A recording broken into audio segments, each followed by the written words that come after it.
મિત્રો ફુકરે તો આપણે સૌને યાદ જ હશે, ફુકરા ગેંગ્સ કે જેને આપણે ખૂબ હસાવ્યા છે, 3 પાર્ટ્સ આવ્યું છે. તો તે જ પુલકિત તેની સાથે વરુણ જોશી, એટલે કે મિત્રો કોમેડીની ભરપૂર સાથેની એક નવી ફિલ્મ આપણી વચ્ચે લોકો લાવી રહ્યા છે. કોમેડીનો ડોઝ, કેમ કે જ્યાં બંને લોકો ભેગા થાય ત્યાં કોમેડીનો લેવલ કંઈક એક્સ્ટ્રીમ જ હોય.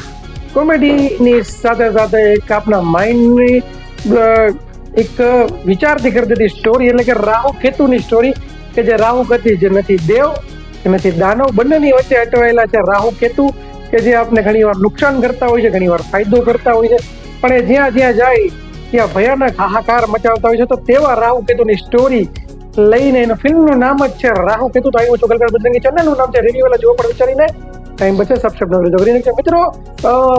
પુલકિત સ્માર્ટ ને વરુણ શર્મા, શાલિની પાંડે અને પિયુષ મિશ્રાની ફિલ્મ જે છે તે આવી રહી છે ધૂમ મચાવવા. 16 જાન્યુઆરી આપણી વચ્ચે ફિલ્મની કોમેડી એક્સ્ટ્રીમ લેવલની છે. ખાસ કરીને લાસ્ટમાં જે પોલીસ સાથે જે હાથીવાળો જે જોક્સ બતાવે છે, ખરેખર મજા આવે છે, કારણ કે એ પોતાના ફુકરે કરંટમાં જે બંને લોકો ભેગા મળ્યા છે અને ફુકરેનો જ એક અલગ આગલો પાર્ટ હોય એવી રીતના આપણે લાગી રહ્યું છે ટ્રેલર જોઈને, અને બંને ભેગા થયો તો કોમેડી તો ફૂલ આવવાની જ છે. તો ચાલો જોઈએ કે હવે ફરીથી ફુકરે જેવો ધમાલ આ બંને લોકો રાહુ કેતુમાં કરે છે, અથવા તો રાહુ કેતુ એની ફિલ્મને જ લડી જાય છે, કે રાહુ કેતુ એની ફિલ્મને પડે છે. તો એ તો જોવાનું રહ્યું આપણે 16 તારીખે. તો જોશું આપણે. તમે ટ્રેલર જોયું ને તમને કેવું લાગી રહ્યું છે ટ્રેલર જોઈને, ફિલ્મ કેવી હશે કોમેન્ટમાં જરૂર જણાવજો. મળીશું આ વિડીયો સાથે, ત્યાં સુધી કલ્પેશ બજરંગીના આપ સૌને ભારત માતા કી જય, વંદે માતરમ.